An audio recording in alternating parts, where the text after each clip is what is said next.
অনেকেই আমাদেরকে বলে থাকে, হুজুর চেষ্টা করি, পারি না, গুনাহ থেকে বাঁচতে পারি না। বন্ধু, তুমি গুনাহ থেকে বাঁচার নিয়তে 100 বার লা হাওলা ওয়ালা কুওয়াতা ইল্লা বিল্লাহ পড়ে দেখো, ইনশাআল্লাহ গুনাহ হবে না। ইনশাআল্লাহ গুনাহ কি হবে না। হুজুর আমি ফজর পড়তে পারি না, ফজর নামাজ পড়ার নিয়তে 100 বার লা হাওলা ওয়ালা কুওয়াতা ইল্লা বিল্লাহ প্রতিদিন পড়ে যাও, ইনশাআল্লাহ দেখবা ফজর আর ছুটবে না।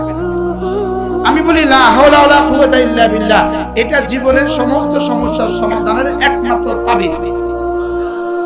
আমার কিতাব আছে, আলহামদুলিল্লাহ, আমি লিখছি এর উপরে। আমাদের হযরত মাওলানা লালপুর হযরত মাওলানা সাঈদ আহমদ লালপুর হযরত রাহমাতুল্লাহি আলাইহি, আমি হযরতকে দেখতে গেছিলাম হযরতের ইন্তেকালের 3 থেকে 4 দিন আগে। শেষ সময় আমি হযরতকে শেষ কথা বললাম, হযরত আমাকে একটু নসিহত করুন। হযরত আমাকে বললেন লা হাওলা ওয়ালা কুওয়াতা ইল্লা বিল্লাহ, এটা বেশি বেশি পড়ো। এটা ছিল হযরতের দেওয়া শেষ আমল আমাকে। এরপরে আমি এর উপরে পড়া শুরু করলাম, পড়তে পড়তে আমি কিতাব লিখে ফেললাম, আলহামদুলিল্লাহ বললাম। লা হাওলার উপরে বাংলা ভাষায় আমি আর কোনো কিতাব আমার জীবনে কখনো দেখিনি, থাকতে পারে তবে আমি দেখিনি।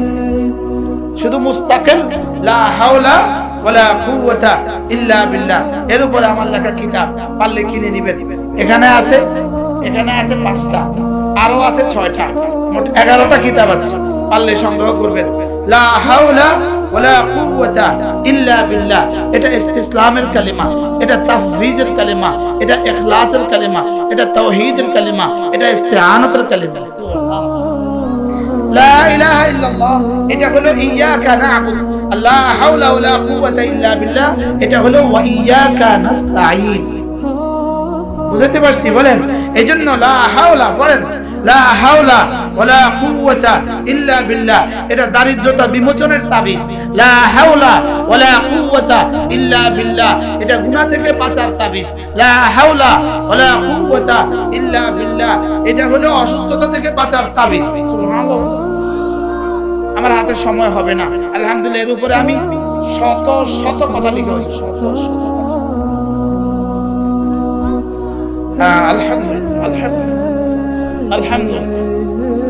আলহামদুলিল্লাহ, আমার লা হাওলা যখন আমি কিতাবটা পড়ি, আমার কাছে মনে হয় এটা আমি লিখি নাই। আমার কাছে লাগে না না, এটা কোনো আমার দ্বারা হয় না। এটাই গত 3-4 দিন আগে আসছে। আযাব ও গজব,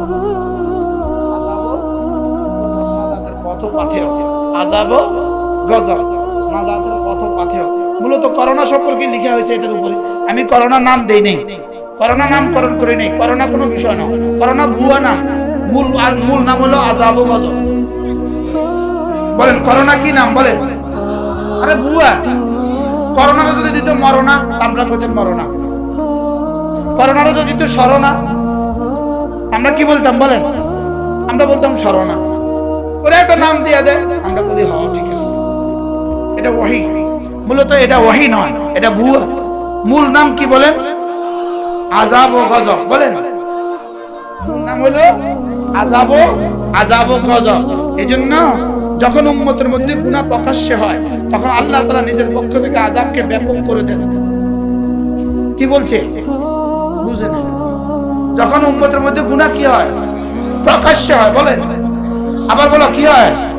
প্রকাশ্যে হয়। আজ থেকে 30 বছর আগে কোন ছেলে যদি সিনেমা যেত, স্কুল কলেজে পড়তো, ম্যাট্রিকে ইন্টারে সিনেমা যেত, সুপে সুপে যেত, জোরে করে চুরি করে যেত কিনা? বলেন।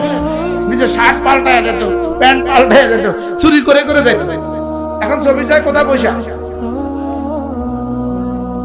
ঘরে বসে ছবি চাই কিনা? বলেন।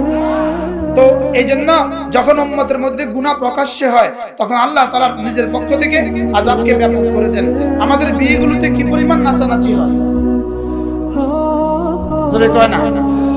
আজকে এই দৃশ্য আমি আর জীবনে কখনো দেখি নাই। আমি বেরিয়ে আসছি গাড়ি থেকে 11টা বাজে, বাসা থেকে। রাস্তা দেখলাম যে কমপক্ষে ধরেন 50টা মেয়ে, 20 থেকে 30 বছরের মেয়ে, সবগুলো ভিজা কাপড় চোপড় নিয়ে, নাউজুবিল্লাহ বলে, কলসি কাকে নিয়ে পানি নিয়ে যেতেছে। আমি তো চেষ্টা করছি কোন রকমে লা হাওলা দিয়ে বাঁচার লাগে। তো পার হয়ে আমার ড্রাইভারকে আমি জিজ্ঞেস করলাম, এরা মুসলমান না হিন্দু? বলছে সব মুসলমান। কই গেছে?